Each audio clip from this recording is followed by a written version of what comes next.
Also, Donald Trump gave a special mention to Secretary of State Marco Rubio. Let's just watch this. And I also want to thank the Monday report too, Secretary of State Marco Rubio. Thank you, Marco.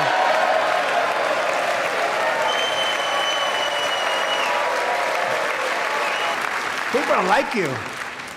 You know, Marco got 100% of the votes when he was in confirmation. I think our next one was about 54%. And some of the Democrats are now saying, I can't believe we approved that guy.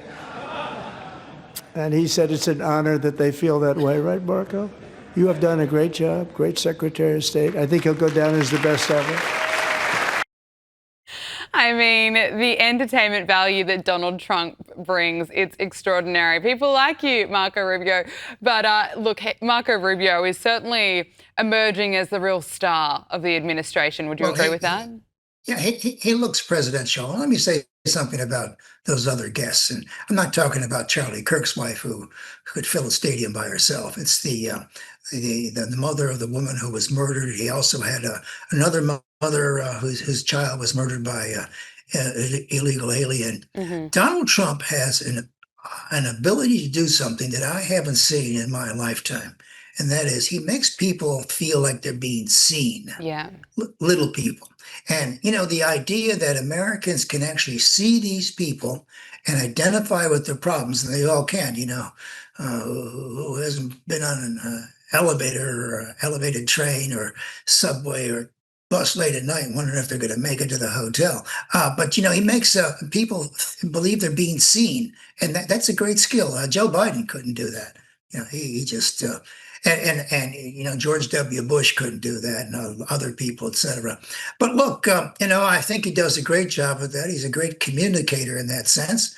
And, you know, he might be a little bit over the top, but, you know, American politics is a little bit over the top. And in terms of his patriotism, I mean, it's undiminished. And he likes the military, and he likes tariffs for the same reasons, Gabriella, and that is they don't talk back. They do what he wants them to do. He wants them to raise money, and he wants military solutions to diplomatic problems that are slipping away. Now, the big problem here, of course, is Iran. You know, do you pick a fight with a nation twice the size of Texas, the size of Europe, as a matter of fact? This isn't Maduro in Venezuela, or this isn't Cuba or Mexico. This is 92 million people. Many of whom would fight if you had foreign troops in the soil. And he's got a large, what he calls armada, and that's what it is, offshore in two different directions, which I understand over the weekend has cost $2.3 billion to keep in place for the last 30 days. That's a lot of money. Wow. You know, to scare the hell out of your enemy. Now, if I were the Iranians, I would have a real hard think about what to do next. Now, one of the famous fellows who was kidnapped in 1979, who was working with the State Department, said over the weekend that he thought that the Ayatollah and the leadership there would rather go down fighting than lose ignominiously. What he meant was, you know, sometimes people just roll the dice. Well, Donald Trump's prepared to do that. The trouble is that the American forces could do this, could pummel Iran for about, say 2 weeks before they run out of Tomahawk cruise missiles. They have 800 nearby. And you can't beat a nation with Tomahawk cruise missiles. If you're actually going to go to war with somebody, you have to put in foot soldiers. You know, you can't defeat anybody unless you put soldiers on the ground. And America's not prepared to do that. But, you know, Israel will be terribly affected if this happens, as well as America's friends and allies in the Middle East, if the Iranians can cause enough trouble. So the president has to think very carefully about what to do next. The trouble is he's on a roll. You know, he was successful in Venezuela. He's done what he wanted to do in Mexico. He's got them to pay attention, and he beat the Iranians up pretty badly last year. But he was lucky they did not respond in kind. They took their beating and sort of shut up and went away. But this time he wants them to cough up all the uranium enriched material. He says he never wants them to get a nuclear weapon. Well, Mm. forever and never in diplomacy, Gabriella, is really a stretch. I mean, Well, these treaties only last for about a lifetime. let's listen to what he had to say about Iran. He certainly laid out his case for a possible attack on Iran during his State of the Union speech to Congress, saying that he would not allow the world's biggest sponsor of terrorism to have nuclear weapons. My preference is to solve this problem through diplomacy.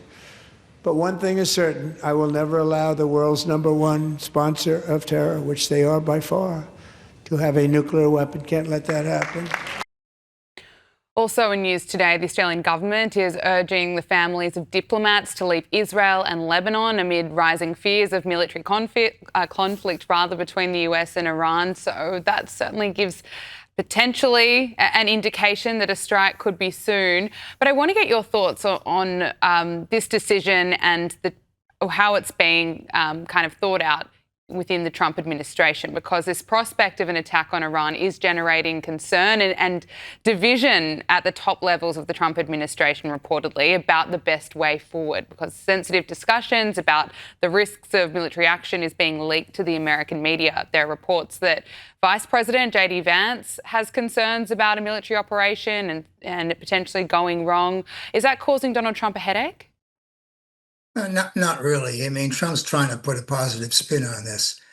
Gabrielle, I'll tell you that the worst kept secret in Washington, and that is America has been at war with Iran since 1979, since the Ayatollah's followers kidnapped those American citizens at the embassy in Tehran.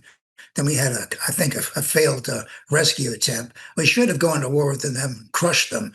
But we've allowed them to go on for 47 years. They are, he's right, the president's right. They are the world's #1 exporter of terrorism. They have funded Hamas and Hezbollah and the Houthis. And they have killed Americans, but I'm sure Australians indirectly, as a matter of fact. These are people. These are the bad guys. Now, the Iranian people, the Persians who've been there for thousands of years, they're putting up with the mullahs because they seem to be the only people who can direct traffic and deliver the mail. So sometimes nations get stuck with governments they just do not want. And of course, we have, if the president's right, that the Iranians, the Iranian government, he said they have killed 38,000 protesters. I think he mentioned that phrase, he had that phrase in his speech. That's an enormous amount of people who protested. And I thought the president was going to use some of these forces a couple of weeks ago, or at least in January, when we had the first uprisings that we saw on television.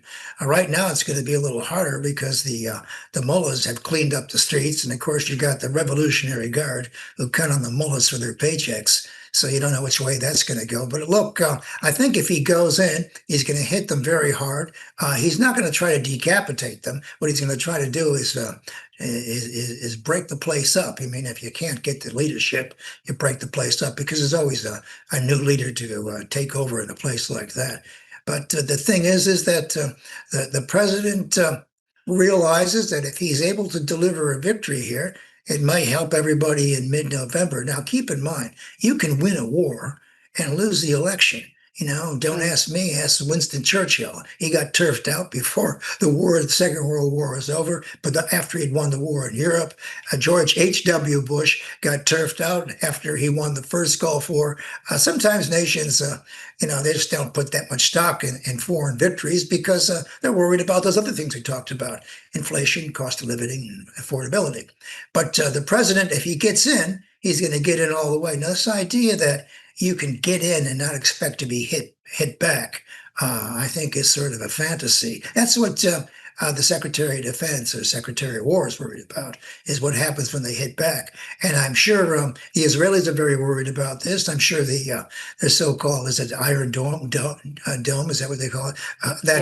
It has to be replenished from time to time. They may not have enough to do that. And the the Iranians have plenty of ballistic missiles, and then of course they don't have to have ICBMs. They just need short-range ballistic missiles to get where they want to go. So they can do a great deal of damage to America's allies in the area. And of course there are 30 to 40,000 Americans and their allies in the Middle East anyway.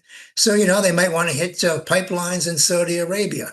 So the price of gasoline and petrol goes up, and they might want to close the Strait of Hormuz. Then you got all hell to pay for it. So Trump has to be very careful here between the reality of what he's dealing with and the headiness of the success he's had. He's had enormous success so far.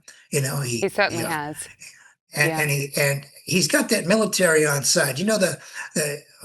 We hear a lot of jumping up and down in the military, but those guys, they are four square behind this president because this president is four square behind them, and he's got unfinished business.